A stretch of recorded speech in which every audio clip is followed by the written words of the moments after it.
Okay, good day, everybody. And thank you so much for coming back and seeing us and joining us for Splints and Whiskey. Splints and Whiskey is the podcast that serves not only military medicine, but first responders all across the globe, shockingly. We want to thank you guys for being here today. And I am absolutely thrilled. My name is Liz Artz. And today I have the opportunity to host, but not moderate, this amazing conversation that I have with three sailors. And I have always shared with all of the armed forces that sailors have a lot of fun and they are geniuses and they're my favorite people to call on. So I'm super excited to be here. Um, Today we've got Joe Espinosa, George Frausto, and Rudy Contreras. And I think that they're household names for the majority of you guys who are watching today. And again, I'm simply honored to be here. Before we get started, and I pass over to Joe and George as moderating this awesome talk today, I just wanted to thank our sponsor. Our sponsor for this podcast is Life Autonomous Care Consultants, LACC Inc. You can find them on laccinc.com. If you're looking for any gear, and I'm talking IFACs all the way up to high fidelity, high fidelity mannequins that are AI or robotics, then LACC can help you out and just reach out afterwards if you're interested in that. So thank you, LACC, for sponsoring this program. With that being said, and the shameless plug is being done for the sponsor, then it's now time for us to get this awesome conversation started. So I will pass it over to Mr. George Frausto. George and Joe Espinoza, I know you guys are going to moderate, so please take it away. And thank you again for being here. Thank you so much. And thanks, Joe, for co-moderating and Rudy for being on. Real quick, I want to tell you a little bit about myself, and I'll let Joe introduce himself as well. I was in the military, in the Navy, as a corpsman. I retired in 2009, just a few years ago. After that, I worked for the government, managed and set up a simulation program for them. I did that for quite some time before joining Life Autonomous Care Consultants in sales. Mhm. Shortly after that, I went into tech. So currently, I work for a cybersecurity company selling for unmanaged and remote home networks, a company called For Remote. So that's where I'm at the moment. I'm blessed to be here. I'm glad I was asked to be here. And Joe Espinoza, take it away, man. Tell us about yourself. Yeah. Hey, thank you very much. Again, Liz, thank you for inviting us and for getting this esteemed group together here so we can have a great discussion today. I'm excited and humbled to be part of this group. So again, as Liz and George both mentioned, my name is Joe Espinoza.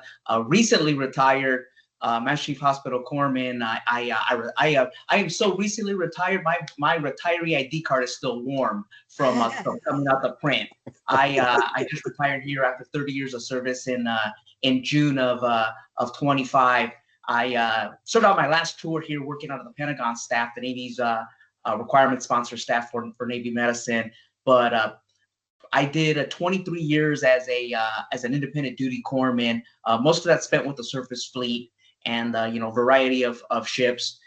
Was the Surf Pack and MSC Master Chief before I took the job at the Pentagon. And then prior to that, the before school, all of my time before that was greenside time. I'm an old Blue Diamond sailor who spent some time humping the hills of Horno. I tell people all the time, you know. So I feel like if uh, if I can tell anybody about again the things that kind of made me the person who I've become, it's that experience that I had both with the Marines and then across the surface fleet. So yeah, excited to be here and look forward to a great conversation today. Me too. Thank you, Joe. That's awesome. Mhm. Hey, before we get started and do a deep dive into what we're here to talk about, PTSD, especially on the personal side, Rudy, I'd love for the audience to get to know you a little bit. So, can you share a little bit about your journey in the Navy and what led you to become an independent duty corpsman? Yeah. Wow, that's a heavy question. So First off, yes, 23 years, still active duty, still loving it every day, still meeting a lot of new challenges and accepting them as they come. Uh, Most of my time's been greenside, kind of split between greenside and blue side, Yeah. between surface and the Fleet Marine Force. Few combat tours, a few underways, and yeah, just a myriad of just interesting time. I even spent some time with the Army. I think really codified me wanting to become an independent duty corpsman was when I was with the Army, or a 477-day long deployment as an IA. I was out there running and gunning. It was a small team, just 18 of us, myself and 17 Joes, in the mountains of Afghanistan. And I had this senior chief that he was a part of a different team, but he was like my only Navy conduit or in touch with reality of what was going back home with the Navy and my career. And he just got me one day and he pulled me to the side and he's like, "What are you doing, kid?" I was like, "I don't know, senior. I really don't know." Um, it was a tough day. I was probably doing something I wasn't supposed to be doing, and he caught me. And I just told him I didn't give a shit, and he said, "You need to fix yourself." And it caused me to reflect. I had so much still going on. I had, a newborn at home. I had at least 9 more months on the books. But he said, "You know what? If you're going to do it, get paid." And after that, I set my mind to it. I was still a third class, and back then you had to be a second class to even be an IDC or to be eligible for IDC school. So I hit the books, and I studied, and I haven't looked back since. It's been very rewarding. I graduated in 2013, so over a decade and some change now as an IDC. That's Wow, awesome. Rudy, that's awesome. Brings me back. I guarantee we all have stories about someone that grabbed us by the short hairs and got us straight. Thank you. Mm. Rudy, I think that's interesting though, that again, because you have a unique service history. There's not a whole lot of sailors that can say that they spent not just time with another service like that. Again, for corpsmen, we spend a lot of time, both the Navy and the Marine Corps. But for you, your time with that Army unit, I think gives you a unique perspective for kind of coming into a culture really that you probably didn't even understand how to speak their language or fit in. I think sometimes we want to believe that the services all kind of speak the same language, but I think there's definitely some cultural differences. How did you deal with that? Coming into to this already an organic unit and trying to fit in as the sailor, in a group of Joes. Yeah. It was really hard. My first night in theater, there was actually 48 of us that did the workup together. We went from Army Infantry Immersion Training to Combat Medic School. I mean, this is 0809, right? And when things were about to pick up in Afghanistan. And it was really interesting. We're all a group of sailors, we all grew really close together. And when we got in theater, I was the only one to be punched out solo. And it was so crazy because it was just like a group of cowboys rolled up in this Humvee and they're like, "Hey, which one of you guys is Contreras?" And I was like, "Oh shit. Hey, get your gear and get on the bird." I'm like, "No way." I was like, "What about these guys?" Like, "You're coming with us." I was like, "Okay, fine." So I grabbed my gear and I get on this bird and we land. And I don't know if the LZ is hot or not. This is not my first time in combat. So I'm running off this bird, like, alert to the dirt. And there's just two Dutch dudes just standing there like, "Who's this fucking guy?" And I get up and it's the bad news bears, man. These guys are living in they're the CMUs and just doing whatever the hell they want. And I'm like, there's no rules. And the Marine Corps in me is going, "Oh, I cannot compute." I mean, guys wearing their weapons just unslung. I'm like, there is no discipline. Oh my God. Yeah, so it was difficult, but what really captured it for me is the guy that was there was pretty burnt out. They had seen some pretty gnarly stuff. The medic that was there just wanted to go. He wasn't going on patrols anymore. And I was like, "Dude, what? This is what I'm here for." But that first night we took some casualties, right? And I had just finished unpacking my med bag. And it's every junior HM's wet dream, like 4 sucking chest wounds, like perfect through and through, in and out. I'm like, wow, man, this is my bread and butter. And I just go to town, boom, boom, boom, boom. And yeah, all of them ended up surviving. And they were Afghanis, still people. And the next day, the guys were just enamored with what I'd done. And to me, it was just par for the course. It's what I had been taught, what I'd been trained to do since FMSS. And it really, I guess it hit them more than it hit me that this guy's not us. He's different. Right. And it was a very heavy weight for carrying that throughout that deployment. Again, that's what really kind of sharpened me for what I was wanting to do next. It put the belief into me that I could be truly independent. I mean, I stopped counting, Joe, at about 176 casualties. I think Wow. my mass casualty that I had was 30 Afghanis at once, and pretty much 14 of them were KIA, and the other 16 were able to manage, and 2 did pass. But if it wasn't for the interventions of myself and the Joes that I had trained, yeah, we would have lost them too. Uh, it was a suicide bomber that had infiltrated our little fob there, and he took out my Afghanis. But yeah, so they made me team sergeant. It was really weird. I taught them weapon stuff. I was like, oh, I got to mention, they were actually National Guard. So if you don't know the difference between National Guardsmen and Army, there's a difference, and they'll let you know. But yeah, it didn't take long for me to fit in, really. But it was harder for me to try and not stand out, if that makes any sense. Oh, Because I was always raised to that the corpsman should hold himself to a higher caliber of awareness and tactfulness. So it was kind of hard not to hold that torch, and kind of hard to fit in. But it worked out. I love them. I still talk to them to this day. They still hit me up. They call me Doc. They didn't get to call me medic. There's no way they could do that. I made them call me Corpsman or Doc. Not thinking medic, man. But I love my Joes, man. And every soldier is 11 Bravo. Huh? So Hey, that's really awesome. I love that story, especially what you said really resonated with me because it could be really tough for people when you're out there to remember, hey, they're human. It doesn't matter whether enemy, allies, they're human. At the end of the day, we're charged with caring for them, regardless of anything. So, and that, again, beautiful. I love how you said that. And I think it plays into what I wanted to ask you. You've been in the Navy now 23 years, or 23, is that correct? at 23. 23. So, man, to make it that far, especially with your experiences, besides that story, what else do you think has helped you with your resilience? Uh, Transparency. People like Joe and you.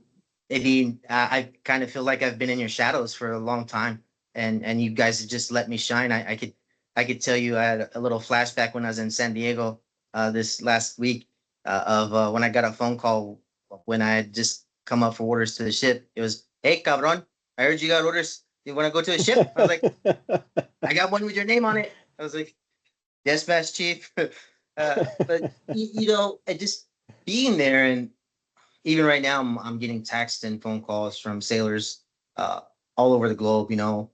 Hey senior, or hey brother, have you heard this? Have you seen this? And I said, yeah, absolutely. So that's what's kind of kept me in, right? Is the fact of being able to assist and help. Uh, I don't know. I come from nothing, pretty humble beginnings. I'm a GED and a dream. I'm actually a convicted felon, so I came in during a time of war. I'm not Mhm. supposed to be here, and for me to have made it this far is beyond me. So I'm just grateful, and what keeps me is this the sailors, right? I mean, it sounds kind of cheesy, but it really is. It's the sailors that keep me going, and so I say I'm still having fun. I can't even. I look back and I can't even believe it's 23 years, and coming up on these next set of order, people are like, "You want to take those orders?" I was like, "Yeah, absolutely. It's a challenge, man. It's an absolute challenge." I think 4 or 5 people had declined them, and I'm the only one that took them. They were going to go unfilled unless somebody took them, and it's hard work. So I'm ready for the challenge. I'm just grateful to be here. So Awesome. Yeah, that's amazing, Rudy. Because again, I think that for any of us who have ever served, right, that and again, you talk about that you're still friends with those guys that you went into combat with, but I bet you probably can look back across your entire career and people who you have served with over 23 years, and that bond that we forge with people, right, that we serve. I think that's it's such a unique bond that we build. And sometimes when people are having a difficult time, they have a hard time, talking to people and asking for help and things like that. Hey, you think you could talk about how maybe you've taken these experiences that you've had over the course of your career and how that's had an impact on your ability to help, whether it's a sailor or any person that you come across in your life with, when they're having difficult challenges. Mm. Yeah, Joe, transparency and honesty isn't a segue to be an asshole, right? We all say, "Oh, I'm just being honest, or I'm being transparent." Well, let's have a little more tact about it. You don't have to be a barrel-chested freedom fighter to be a warrior to me. You don't have to have a chesty puller starter kit, man. Like that's irrelevant. What's relevant is that you have that fighting spirit, and most of us, right? If you're I say dumb and enlisted like me, but if you're dumb and enlisted like I am, right? Like you came in because you were either running from something or running to be something. And I attempt at by every effort and every mean to grant someone that bit of humanity, right? Because I understand, just like I would want to be treated, I would treat them. So just living like that is found me a lot more peace with a lot of things.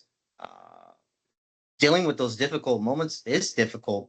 I let everyone know before they approach me, and if it's going to be heavy, I say, hey, if you have any consideration for me or me as a human being, I would just ask that what you're going to tell me. If it's going to be heavy, it's going to weigh on me. I may not remember your name, I may not remember your face, but I'll remember the conversation, and Mm. it will stick with me.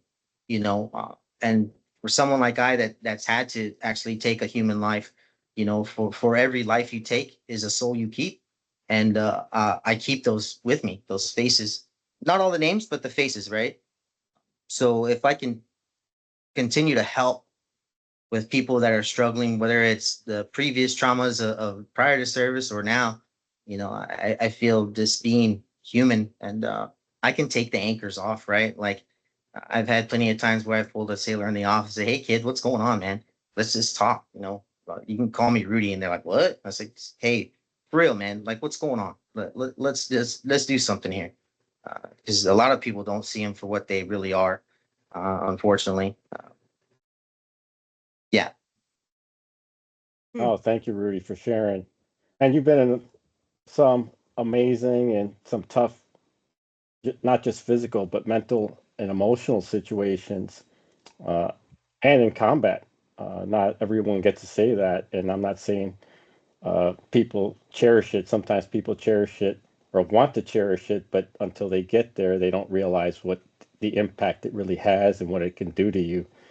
Can you share a little bit about what PTSD has looked like for you personally and how you've learned to navigate it? Me personally, it's a silent killer, right? Yeah. It's the if you've been in long enough, or even just to know or be aware of what's going on, even today's service. If you look back to Vietnam era, uh, how they were treated when they came home, and versus how we were treated, the even the Gulf War guys. It's a big difference. We were able to recognize these things, but yet we still, just like the two things we should cherish the most is time and people. And in the military, unfortunately, we treat them both so haphazardly, and that's just egregious, right?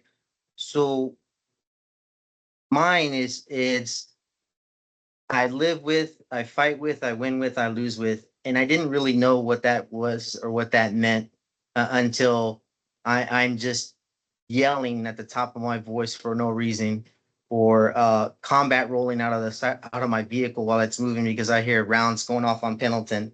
It was silent. I didn't really know, even though we talked about it.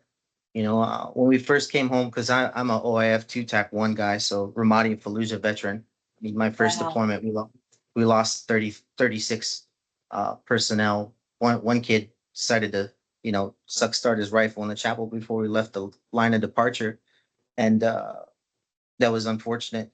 So a lot of it was, we got home and we weren't even supposed to make it home. They thought we were all just going to go through the grinder. So it was really surreal to get back and not address a lot of those issues. They were just like, hey, next deployment out the gate, let's go. Which the worst thing was they sent us to Okinawa. So first deployment, I was fighting for my life. Second deployment, I was fighting for my rank, and and some of the older guys, they seen it, right? My generation was raised by, their Cold War vets raised by Vietnam vets. Yeah. So their PTSD was different, right? That what they had, or their inability to communicate what their feelings were, their emotions were, was different. So what I can appreciate is when it came to the time of them taking the task of getting us ready and prepared, it was where we're still learning to this day is how to address the PTSD. It's not now, it's what's down the road, and it could be 10 years down the road. I mean, there's days and weeks and months and years I'm just fine. And then there's days and weeks and months where it's just like, holy shit, the gravity is there. Again, it's a silent killer. And I know it sounds kind of morbid, but when COVID hit, I was kind of appreciative because now the world knows what a secret silent enemy looks like, right? We don't know what it is, but it's killing us. And that's what it was to me.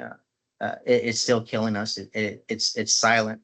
And what helps me is I talk about it. And I prefaced this conversation, alluded to in some of our text conversations. If I get emotional, you'll have to forgive me, but I choose not to ask for that forgiveness anymore, right? So because it's real, right? Even now, I just get a little caught up about it.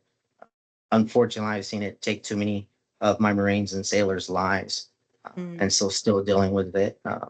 But how do I deal with it? My family. If it wasn't for my wife, I tell you what, she deserves a combat axe ribbon herself because she's really had to put up with my shit. And just a plug for her, 22 years out of 23 years.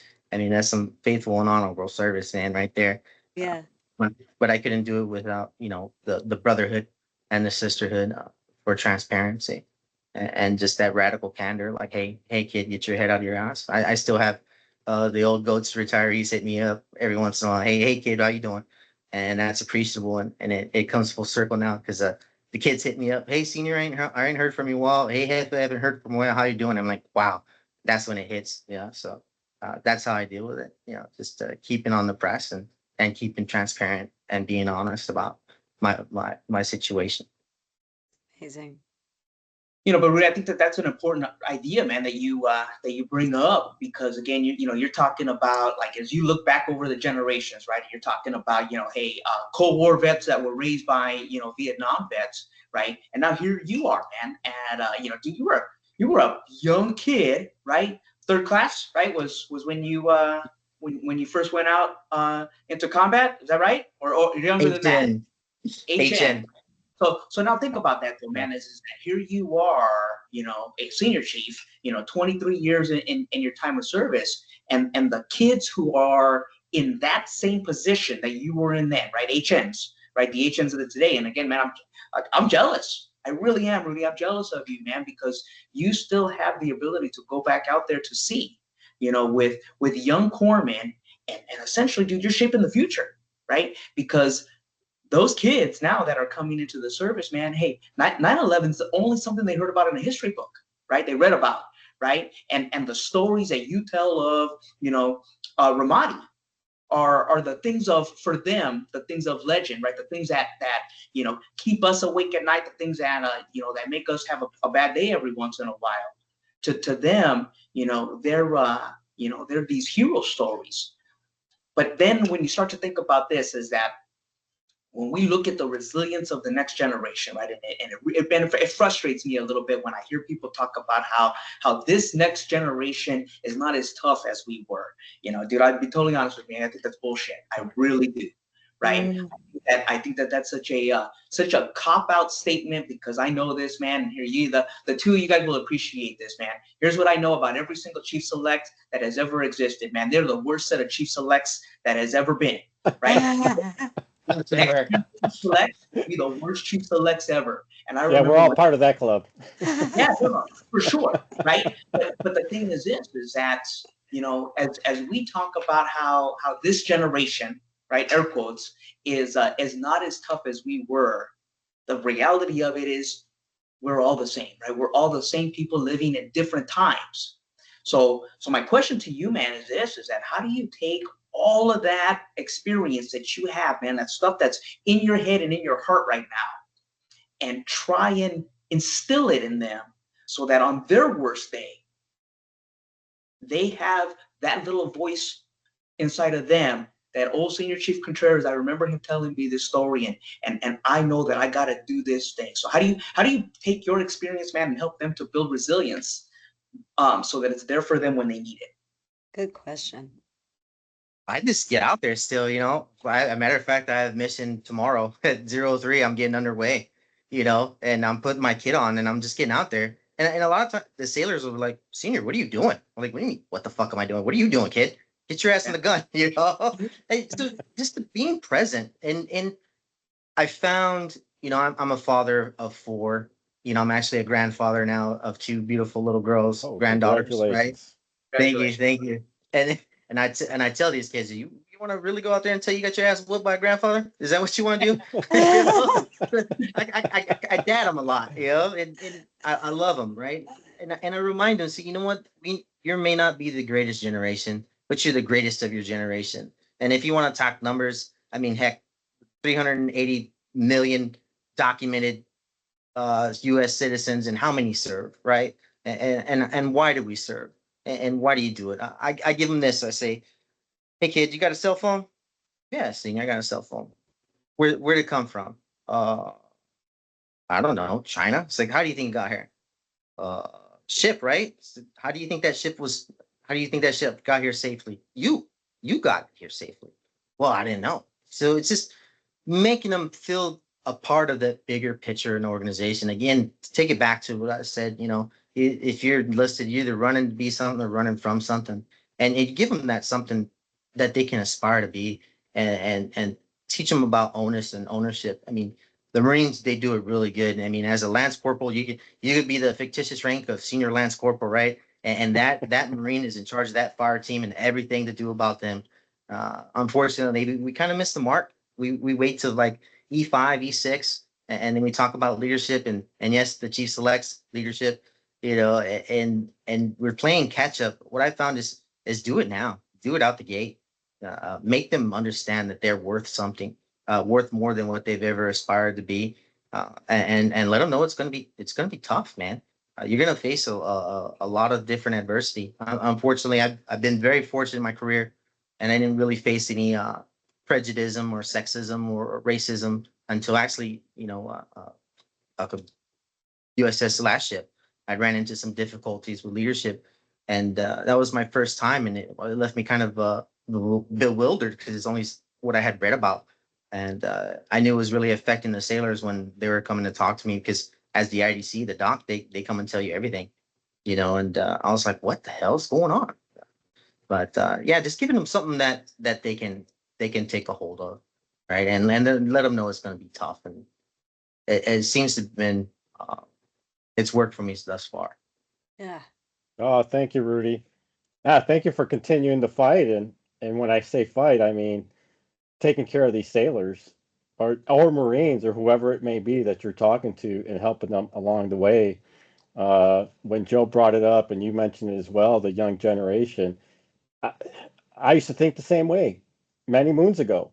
But I'll tell you what, the first time I was in my first combat situation, I learned real quick, man, that young E1, E2, 3, Marine, Navy, National Guard, didn't matter.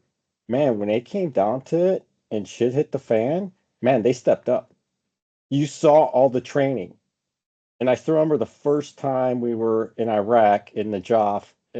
I still remember one of the sailors coming back from a pretty intense fight, and all he said was, Chief, we need to do more training.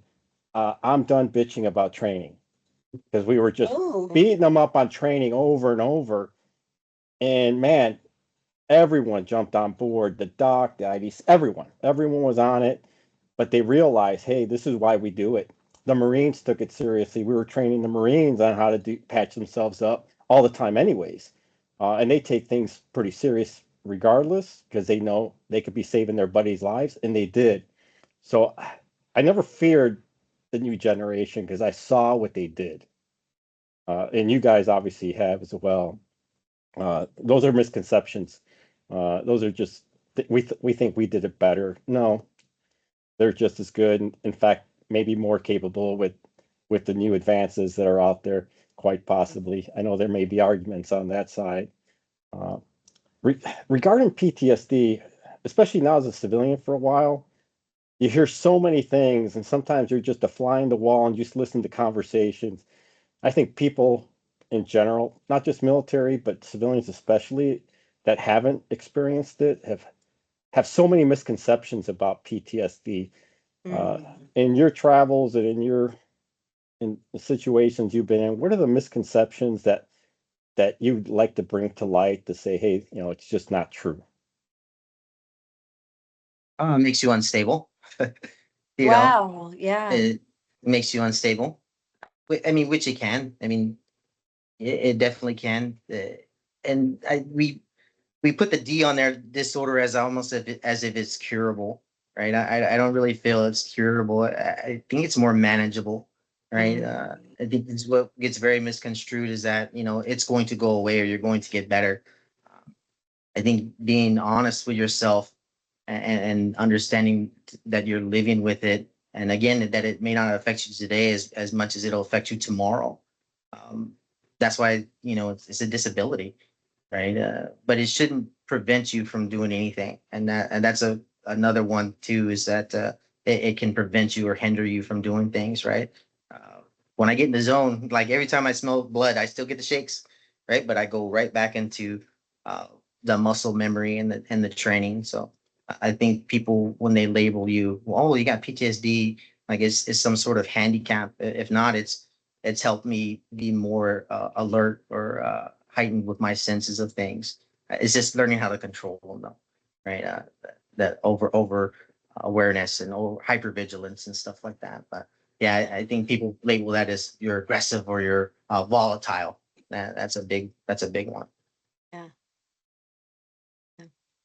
So let me ask you this question then, man. Do you feel like we're doing enough, right? Like we're doing enough, and again, we can just start at the service level, right? And think about, in the Navy and the way that we think about those people that, and again, we can categorize, PTSD in one particular way, but as you think about, mental health, as an overall, issue across the service, do you think we're doing enough, man? Or is there something we should be doing differently? And I won't even necessarily say more, but just different.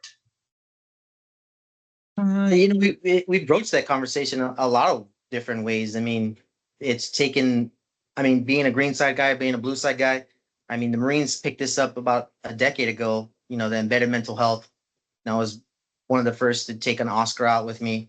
I had a lot of hesitancy with that. And I was like, what do we need this guy for? It was identify those early triggers and to work through those scenarios and build true resiliency. Um, Unfortunately, the military and whatever branch, right? You want to claim we have these programs, and unfortunately, they turn into perversions of what they were supposed to be, and people become advantageous over them. So that it's always the few bad apples, right? That kind of puts a bad Yeah. taste in your mouth. And being as an active enlisted clinician currently, right? So still seeing patients and still having to help others work through their difficulties. It's finding the right providers, and how do we utilize them the best. So yeah, we have a great number of avenues and a great number of adjuncts to give our people these days. It's just again, how do we use them and how do we best employ them? Because again, I see them being used as a segue or gateway to get out of things or other things like that. But it's truly not meant to be that. But I feel where we've come is leaps and bounds, right? So we can only get better with it. That's awesome. So, but I think you got a unique perspective though, man. And again, because you work in two parts of what I think is part of this solution, right? So again, you just brought it up, right? You're still an enlisted healthcare provider, right? Still out there, seeing patients, not just running a medical department and out there being the senior chief. So I think that one of the things that we talked about for a long time, man, is that, I think that as you think about, to your point about embedded mental health and all of these resources that we've, put out there across the service, I think sometimes what ends up happening is that people, and I'll say it just as a general statement, push things to mental health that are not really a mental health issue, that these are leadership challenges, man. Things that, and again, you talked about it, right? Hey, that senior chief that grabbed you and said, hey, what are you doing, dude? Right? Whether you were having, just acute stress reaction or just having a bad day, man, him grabbing you and saying, hey, come here, I want to talk to you. It's just good old-fashioned leadership, man, and looking at the person as a human and saying, hey, come here. Because I think that why that's so important is that I think that there are mental health issues that truly become a problem because some leader didn't get involved early. And this is where I think that you do have that unique perspective, man. What's your thoughts there as far as like leadership feeling like they just need to, hey, this sailor said that they're sad, and so therefore that's a mental health issue. You push that one to the doc, versus saying, hey, come here, let me talk to you. Hey, I know you miss home. Hey, I miss home too. And I think that's a different way for us to approach this as a leadership, for sailors. So, what's your thoughts there, man, as far as, the way that we deal with that now and maybe where we need to do a better job? And we've tried to. We have this new program, Advanced Warrior Toughness, right? So it teaches the breathing exercising, the exercises, how to center and kind of focus and on yourself and take deep breaths. Which is great. It's great. I think it's a little advanced. I mean, if you look at the common American reads at an 8th grade level, and they're talking about like physics and physiology of your body, but it's just a true honing in on the leadership. There's so many lower level leadership dilemmas that can be averted if there's just some common knowledge and some common sense in dealing with people, but unfortunately we come from so many different backgrounds, so many different cultural origins. It's really hard to get that going, right? And you can always see there's a group who's struggling, whether it's in your division, your platoon, your company. Like, how are they always so successful? And you look at that team dynamic, right? And you find out the commonality is that their leadership at the core of it understands and they get it and they have gas, right? They give a shit, right? Yeah. Again, they give those sailors, those soldiers, those airmen, the guardians. They give them that sense of being and that sense of purpose and onus of the mission, whether it's the junior of the personnel to the senior of the personnel, right? Unfortunately, again, we slap these positions or titles of leadership. That should be bestowed. That's a gift. That's not just a given. And that's how I was raised, that you had to earn it. And I feel we've kind of modeled that up now with a lot of the screening processes and all these other things. Say we're going to select you for your next position based off of you taking an arduous duty. Well, even I know if eventually a turd will float to the top, man. So I'm here just I'm here to skim the brim. So you get a lot of that that lower level leadership. The intrusive leadership doesn't necessarily mean that you care what Seaman Timmy's doing all the time, but you care what he's doing some of the time, right? At least you recognize his name or her name and acknowledge their existence. Again, they just treat them like a cog in the machine because they had poor leadership or maybe they weren't raised right with manners. But again, treat them with that humaneness and that kindness, or just even acknowledging them. I've noticed makes a big difference, and that's where we could do a lot better. You guys have brought up the leadership aspect 3 times already, and man, couldn't agree with you more. I think that's one of the things I love about what the Marine Corps does, that small unit leadership, starting from the very beginning. I tried to do that at Camp Pendleton, and I did for 2 years. But what happened to the program after that? Not sure. I tried to mimic it with the what's the corporal's course Yeah. for the new third classes, and man, it went well. It was great. It was and the light in their eyes just to learn all that aspects. They thought they had to wait till they were E5s, E6, E7, uh, and you shouldn't have to wait because we can mitigate a lot of this and help people out a lot earlier. Because guess who sees them on a regular basis? Their fellow sailors that are at their rank. So unless you really pay attention really well and take a lot of effort, because you're running around in different directions, it's hard to catch everyone. But it's a lot easier when everyone has that same lens and you're able to see those and maybe get them help sooner, or be there, be just a ear for them, listen to what they're going through. Um, with that said, do you, do you think there's tools that are really effective right now in the Navy in particular that are being utilized, that maybe have helped you out or personally, or someone that you know personally, that you think, man, we're not doing enough of this?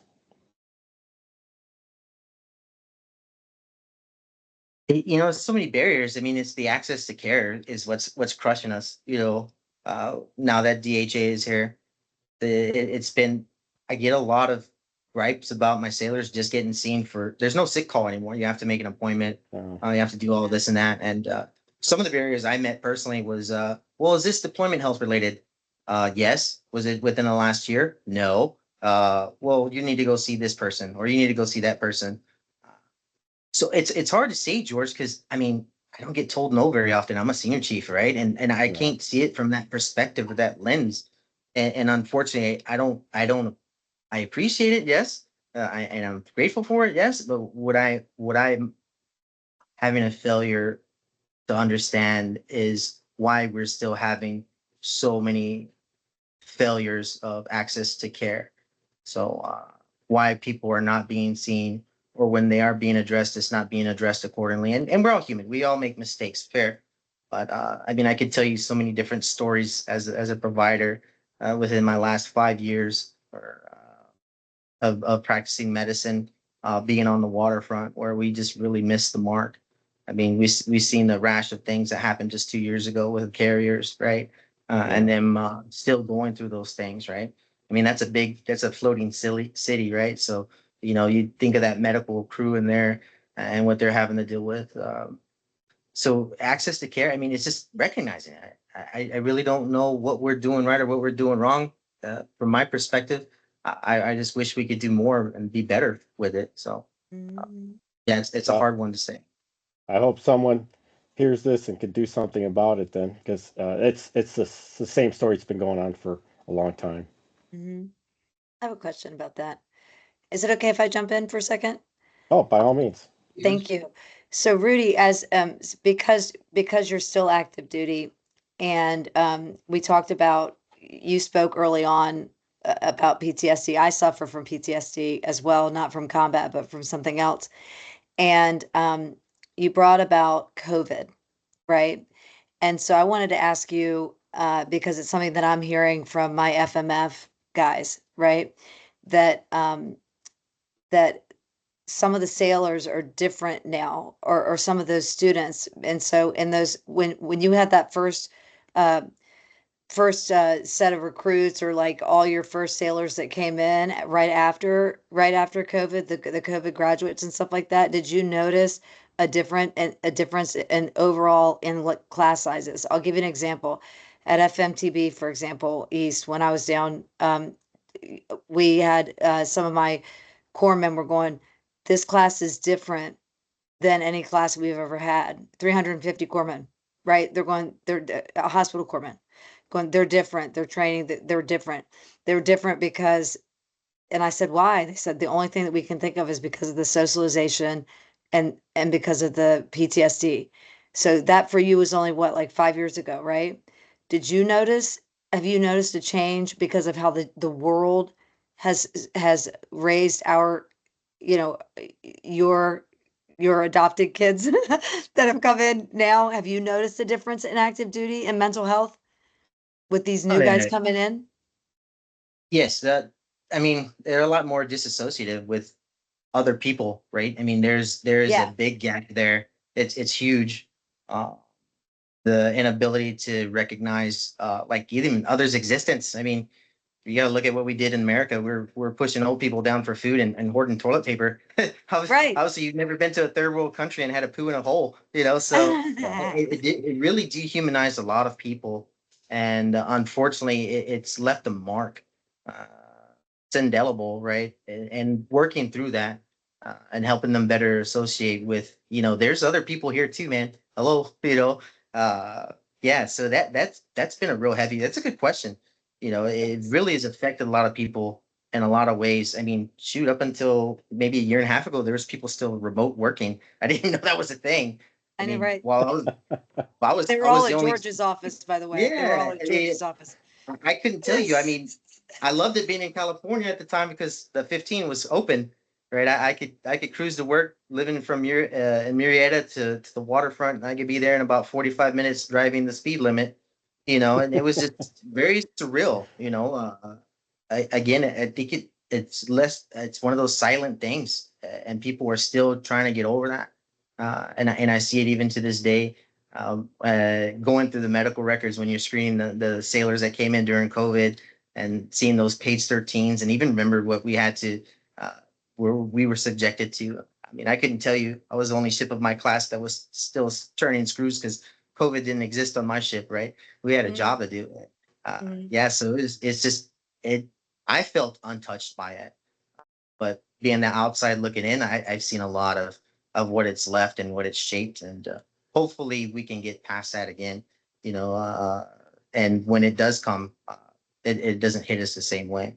Yeah, amen to that. Amen to that. Thank you for answering that. So Rudy, so you brought up an interesting point though, man, is that you know you're talking about how, you know, again, because of this, you know, the young sailors, you know, who did experience that time, you know, and again to Liz's point with this whole class where the instructors are talking about how this class is different. Okay, got it. We received sailors that are different than maybe what they had been receiving previously. How do we do something about that, man? Because we can't just sit around and say that, hey, you know, they're just different, right? We've got to, as the leadership, we've got to figure out a way to, okay, now how do I take the Mark One Model One sailor that I've now been given and figure out a way to start to bring that back to what the service needs in the future. And maybe we're never going to go back to what it was before, right? I think all of us have been, you know, forever changed because of what we experienced, you know, through Yeah. that time period. In the same way that we've all, you know, forever been changed from, you know, OIF, OEF, you know, 20 years of war, you know, all the things that we've experienced. But as we look forward to the next war, right, to the next conflict, dude, how do we do something, right, to truly affect these sailors that are, you know, the ones that are going to be there. You know, when I love to say it this way, man, when that first missile hits the first side of that first DDG, these are the kids that are going to be there, right? These are the sailors that are going to be there, right? How do we do something about it, man?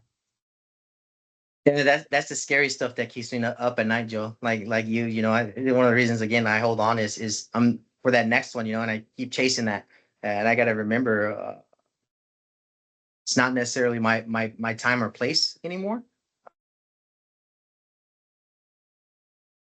That's tough, right?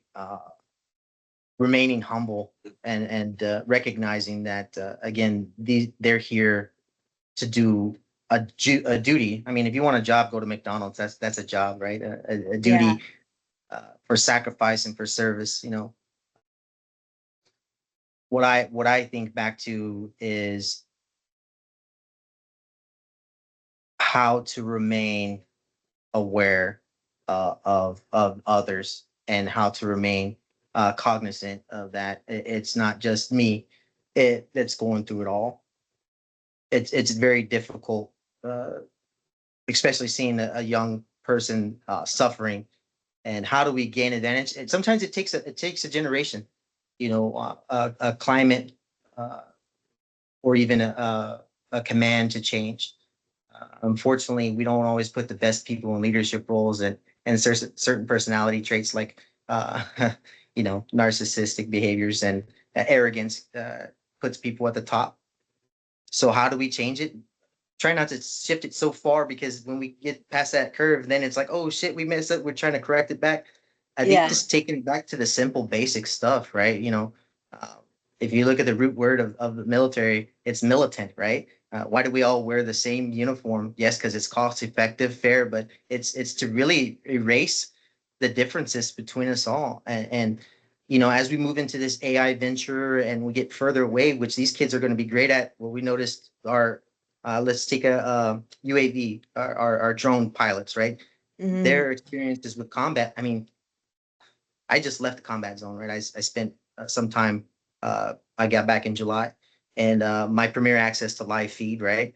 I mean, these kids are watching it, all the time, and it's real. I mean, you see it. I mean, you can see the heat of the body, right, as it dissipates from the explosion. To get back with that, and to kind of reel them in and remind them that we're still human. Uh, I think we're going to get further away from these things though as we move on the battlefield with the robotic warfare, and it's Yeah. going to really detract and take away the essence of the sense of purpose and the sense of service.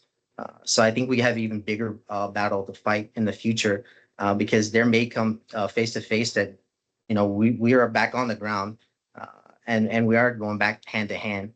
So I am worrisome, and I'm cautious of the future, and how to continue to train these personnel, because again I think we're going to move further away from the kinetics of being hand to hand to robotic warfare. Hmm. And the day when push comes to shove, you're going to see them freeze, right? I mean, because I mean, even during my time, there was at times we were fighting house to house and hand to hand in some scenarios and cases, and it's all different when you can smell the sweat of the enemy and taste their blood. So uh, I'm cautious, and I'm fearful for what we're gonna do. But what I say to us all is just remember that we're human, and try and take it back to the simple things. Mm. Oh, thank you, Rudy. Rudy. I still, that's just amazing. You said you didn't have an answer. I think you have an answer, and I think part of it even trails back to leadership as well, and instilling leadership early on, because there is a lot of disconnect in society right now, especially for that generation that all they knew was COVID, remote, listening, doing these kind of events, but for school and social, Hmm. and yeah, that I think that leadership is a part of the answer. Do I think it's the full answer? No, there's a lot more to it. I'm sure they're going to be talking about that period for decades to Yeah. come.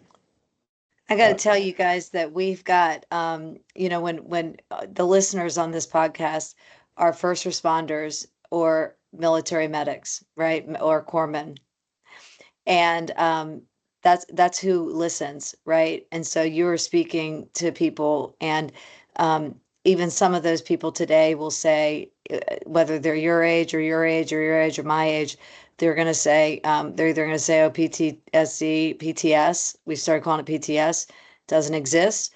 And those are the ones who go dark. We've seen it happen, right? I just lost one. I lost a senior chief 2 weeks ago. Couldn't believe it. First time I've ever lost one that I know, and I'm a civilian. Hardest thing I've ever had to hear. Active duty. So, with a wife who is also active duty senior chief, unbelievable. 2 kids. So that happened. So, but to him, it didn't exist. Well, to a lot of our listeners, it does. They talk about it all the time. And so I appreciate your vulnerability today. I appreciate your leadership of telling it, telling the story and talking about it, because it's conversations like these that start that ripple, right? They start the ripple effect, and we get people to get help. And by the way, some of the people that are listening to are lay people. And so they might see something in their brother or their sister or their, whoever, uncle, whoever, that they might not have known. And it's because of the work that you guys are doing out there, each of you guys. So I thank you for that. I thank you for that. I thank you for putting yourself out here vulnerably. As a woman who flirts with everybody that I call on, I constantly say the sexiest thing that you can ever, ever, ever say to me is help, right? That is the most lioness warrior thing that we can say is help. And so I'm so thankful for that. We have a couple minutes left on the show today, and so I wanted to know any last minute thoughts. Joe, I'd like to start with you. Could you give us a last minute thoughts to your listeners, and then we'll go Joe, George, and then we're going to end it with the eloquent Rudy, who might need to write a book or possibly go into broadcasting. You are such a very, very good communicator, and I thank you so much. It's been an honor to meet you, Rudy. I'm so thankful that you're still serving, and I'm going to come to your house since you live in my my zip code. Okay. A little heart. A little heart. There we go. Yeah, there you go, the little heart. Yeah, no, Okay, Joe. yeah, thank you, Liz, very, very much. And yeah, to the listeners out there, again, just as we're wrapping up, I think one of the things that I reflect on now, at the end of my time is that, I was always so hesitant to go and seek help, right? To go and talk to people. And I think that when you talk to a lot of guys in uniform, who will tell you probably that exact same thing, the reason I think that we partially do it is because, well, I don't want to get disqualified from sea duty. I don't want them to prevent me from going and doing the next thing that I know that I need to do, for my sense of duty, for my sense of, wanting to support, my brothers and sisters in arms, and in the end of the day, my family, right? But the reality of it is that if we just continue to hide these things, they're gonna come out no matter how hard you try to hide them. So it's better to take care of them early, before they truly become a more serious problem. And I think we got to do a better job of helping people to see this isn't a career roadblocker. In a lot of cases, it can help you get through something small and get to that next place in your career. So again, thank you guys very much, and such a great conversation today, you guys. No kidding. Thank you, George. What do you have for us? Yeah, I'll tell you what, a lot. I won't go into all of it, but as the older one in the group, retired in 2009, early adopter of Gen X, since my mom decided to give birth to me the first year of Gen X. I'll tell you the stigma around anything like this, you just didn't talk about it. You sucked it up and you moved on. You rubbed some dirt on it. That's pretty much what you do, and you just go. So I know you brought up Oscar. So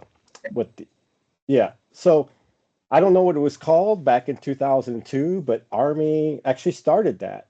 They were embedding small teams, and we had the pleasure. I say the pleasure. At first, it wasn't. I thought, what are these guys doing here? And I ended up working with some Iraqi contractors to get them an area built in my BAS just for them to have their own entrance that no one could see. So people could, troops can get in there and get seen, get taken care of soon after the event. And once I started talking to the people that were willing to talk, but I was asking them, hey, does it benefit you? And they're like, yes. I'm glad I can get it off my chest and sit there and talk to someone instead of waiting till I go back or not talk to anyone at all. And these were young kids. So to Liz's point, huge respect for them, because the older generation, to try and get them to do that, man, that just doesn't happen. You don't do that. That's not what we were taught. So I still think there's value in those. I'm not sure if they're doing them still, but I think there is value in taking care of someone at the beginning. We used to have those hot washes after every one of those combat situations or after a mass casualty. That's part of it. You're talking through it, and it's therapy, and it works.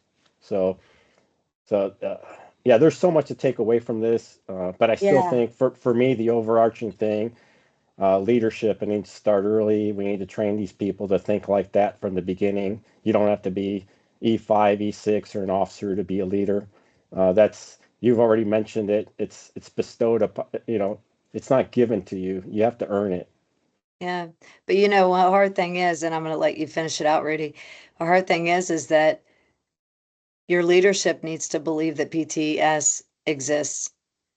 And I'm thankful that you do, Rudy. I'm sorry that you suffer with it, but I'm thankful that you do. But so sometimes we've got to train the trainer, right? And so I don't know where that comes from, but it's certainly not from me. Rudy, why don't you wrap it up for us today? And again, it's an honor hearing from you, active duty, who's out there leaving tomorrow to go do some stuff. Thank you, thank you, thank you for everything you've shared with us today. So send the listeners out with something beautiful. It could be a song if you want, whatever you'd like. My singing voice is off. I could just say, don't suffer in silence, right? Unfortunately, when you move up into higher positions of leadership, again, you feel that weight's yours and yours alone. It's truly not, right? Uh, if it's bad, take a knee, but just know someone will be there to take your hand, right? Mhm. In that moment when you need it. And I know I've certainly reached out a lot in my day. It took a while, but and some hard lessons learned. Unfortunately, it's a gift and a curse to be able to recognize these things, and Yeah. it's truly the ones that we don't recognize it in, they're going to do it, and unfortunately it's always a little too late. But again, for our civilian or counterparts out there, it's a real thing. It does exist, right? It's a heavy weight to carry, and it's not always your cross to bear. Don't be afraid. If you care about others a little more than yourself at times, that's okay. But you got to care about yourself if you want to care for others. Amen. Amen. Amen. Thank you guys all today for listening to Splints and Whiskey. What a powerful conversation we've had. If you or anybody that you know needs help, there are so many resources out there, and we're going to put several of those into the feed at the end. One partner that we work with quite well is called My Brother's Keeper Veterans Foundation. You don't have to be a veteran to ask for help. They have levels to where they can help you, and over, gosh, 600 partners, I think, that can help you in the mental health space. But it's not just that. It's the guy to your left and to your right. It's your battle buddy to the left and your right. Start somewhere, okay? And if it needs to be that you'd like a message, just to reach out to one of these guys are medical professionals. They can help you. And if you need to reach out to any of them via me, then please do. My name is Liz Artz. I'm all over the daggone thing because I put all this stuff up, in my spare time, which I do not have. So, so thank you again. None of you guys do either, so that's why we're all together on a Saturday.